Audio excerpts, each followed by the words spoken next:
Welcome back, everybody. The Portland Police Department still reeling from dozens of resignations from its rapid response team. It comes after over a year of unrest in that city.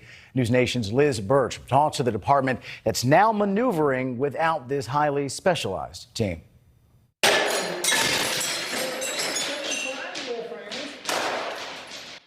The announcement of the resignation of dozens of officers from RRT comes after a year of protests and riots in Portland.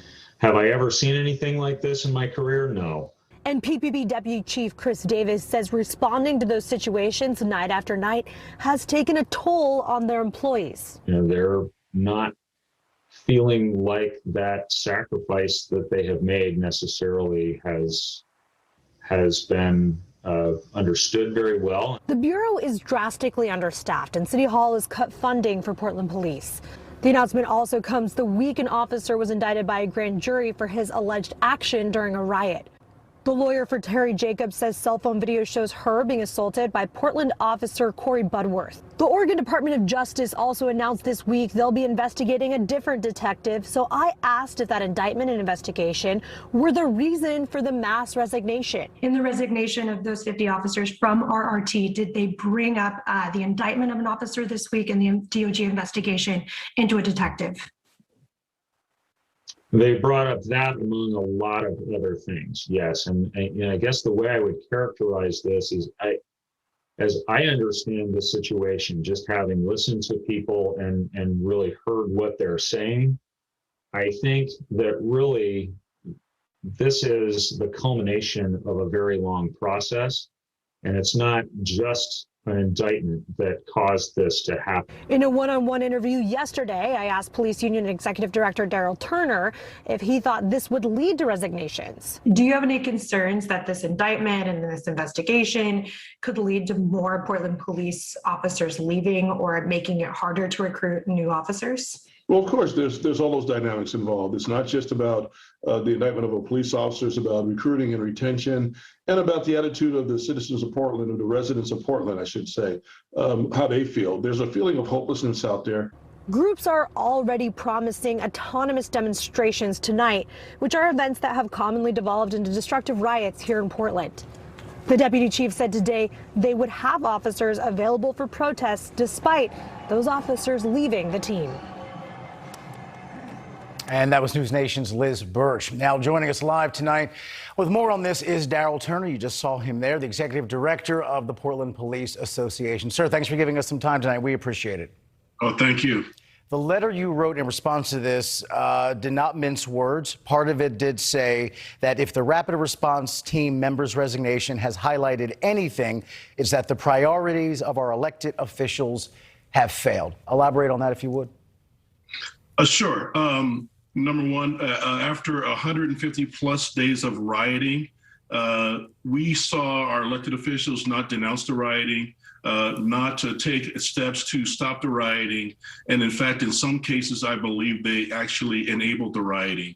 And so with that, with the fact that 150 days of, we're talking about every night, we're talking about having rocks, bottles, human waste products thrown at you, as well as having other things, other weapons, guns. There was a murder during one of the riots. There was several assaults during several other riots, and just the burning of the city. We have a district attorney who has declined 80% of the cases that were brought to them by the police bureau of people who committed crimes during those riots. So you can see how that would discourage anybody. Yet the rapid response team, along with others, came every night to protect the community so that they could exercise their First Amendment rights with protest and with marches. What do these resignations, do you think, mean for the department? What's it mean for public safety in Portland? And is there anything at this point that can be done that would get those officers to change their mind? So the unit was a voluntary unit. So they resigned from being voluntary members of the rapid response team. If there is a protest situation where event where it turns into a riot, they will still be called to do what they always have done. They will still be called to use the skills and the training that they have always used, the de-escalation techniques that they have always used in these situations. What they're not doing is they're not volunteering to do it. They'll be ordered to do it. But we will continue to keep Portlanders safe with the restrictions that have been put upon us through our elected officials, through judges, and through other means. Is it your position or the association's position that the officer who was indicted did absolutely nothing wrong? He was doing his job. And, you know, we're one of the largest agencies in the country, who are largest cities in the country that don't equip their officers with body cameras. So the video that are seen as a snippet of a longer incident, if we had had body cameras on our officers, we would have seen a longer incident.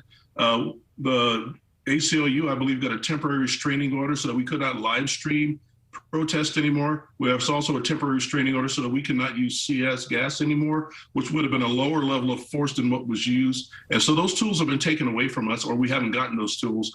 And we have seen more rioting, more sustained violence in any police department in the country, any city in the country. Portland has been on the national news almost as an epicenter for riots during these last year and a half. This is not about social justice or racial equity. These are people who are out to destroy, who are out to vandalize, who are out to burn, and out to assault police officers, as well as other community members. And that's just not right. And our elected officials are sitting on their hands while this is all happening, destroying a city that is beautiful, with people in the city that are losing their businesses. People are leaving the city at alarming rates. Businesses are leaving the city at alarming rates. And this is all a culmination of why the rapid response team resigned as a voluntary unit, because they believe they could no longer serve the citizens of Portland with the direction that our leadership was taking them.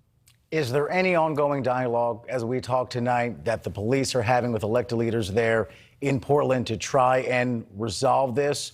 Or is this just an it is what it is case and we agree to disagree? I believe it's going to be an it is what it is case. They will still go out and do the work. They will just not be in a voluntary unit to be able to do that work. They'll be ordered to go out and do that work, and they will continue to do that work. And fundamentally, what I've heard members of the association say is that what was caught on that video showed the officer saying basically he committed some kind of accident, not a crime. When he hit the person in the baton, the photographer in the head with the baton, that it was an accident. It was not a crime. Is that? It was not intentional. It was a baton push. It wasn't a baton strike like a swing or a jab. It was a baton push. That person had been involved in a criminal activity. The officer was helping out. And so, like I said, if we were equipped with body cameras, like most large cities equip their police officers with, you would have saw the entirety of the event. But that didn't happen because our elected officials decided not to put body cameras on our officers in the city of Portland, because I believe they think that it will then neutralize the false narrative of police brutality they are spewing every day. The DA in your area said this: we cannot expect the community to trust law enforcement if we hold ourselves to a lower standard. Any response to that? This is also the same DA who's declined 80% of the crimes committed in the riots through his office. All right, sir. I appreciate you joining us and sharing your position with us tonight. We'll see how things progress, but we all can agree it's been a rough 150 plus nights in the city of Portland. That's beyond dispute. Thanks for your time. Thank you.